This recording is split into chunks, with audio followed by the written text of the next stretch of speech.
అందరికీ నమస్కారము. మహాకుంభమేళ 2025 సంవత్సరం ఇప్పుడు మనకు కుంభమేళ జరుగుతున్నది.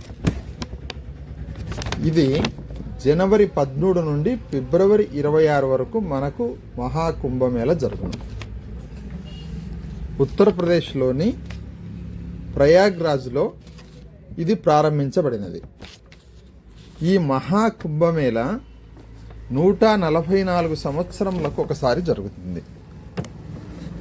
అనగా మన యొక్క తరంలో ఇది రావడం మనకు ఎంతో అదృష్టమని చెప్పవచ్చు. ప్రతి నదికి 12 సంవత్సరములకు ఒకసారి పుష్కరం వస్తుంది. ఆ విధంగా ఈ యొక్క నదికి అంటే మన గంగా, యమున, సరస్వతి 3 కలిసేది ప్రయాగ్రాజ్ అంటారు.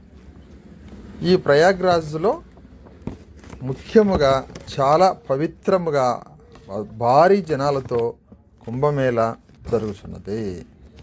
ఉత్తరప్రదేశ్లో ప్రవహించే నదులలో ఈ యొక్క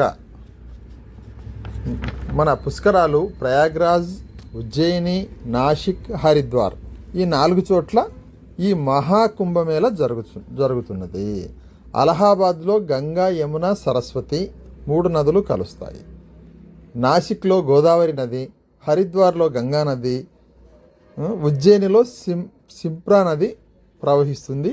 ఈ నదులకు ఈ మహాకుంభమేళ జరుగుతున్నది. కుంభమేళ అంటే 144 సంవత్సరములకు ఒకసారి వస్తుంది. పుష్కరం అంటే మామూలుగా కుంభమేళ 12 ఏళ్ళకు ఒకసారి వస్తుంది. అర్ధ కుంభమేళ అంటే 6 సంవత్సరములకు ఒకసారి జరుగుతున్నది. ప్రతి నదికి కూడా పుష్కరములు 12 ఏళ్ళకు ఒకసారి పుష్కరాలు వస్తుంది.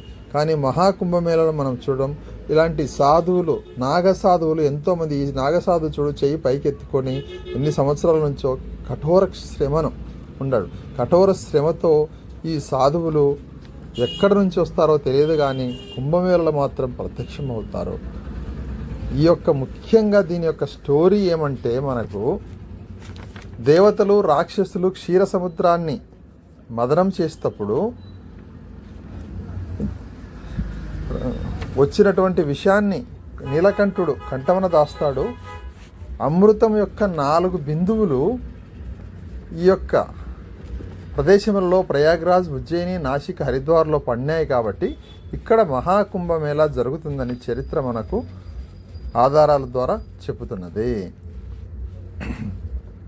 కుంభ్ అంటే అమృతం, మేళ అంటే ఉత్సవం. కుంభమేళ అంటే అమృత ఉత్సవం. ఎందుకంటే